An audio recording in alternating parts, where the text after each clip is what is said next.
Please kindly click on the red subscribe button below this video and subscribe to our YouTube channel. Thanks, God bless you as you do this.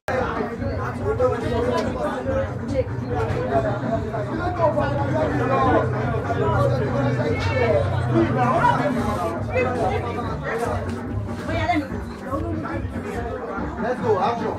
Hello. Miriam is here. Miriam, why are you shy? What about you?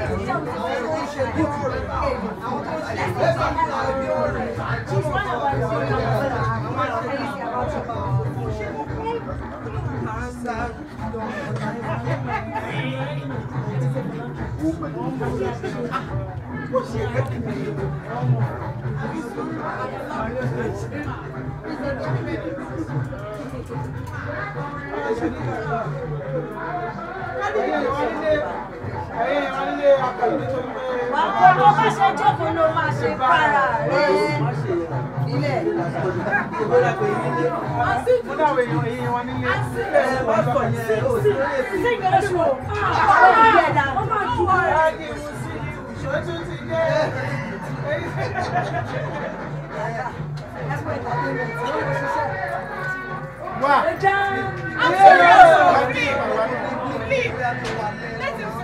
Thank you so much for watching our videos, and importantly, you need to subscribe because we drop videos almost every day. And how to subscribe? There's a circle here, everything Gboah TV. Click on it, you see a subscribe button. Click on the subscribe button. That's so. And if you have a big show coming up, any event, you can call us.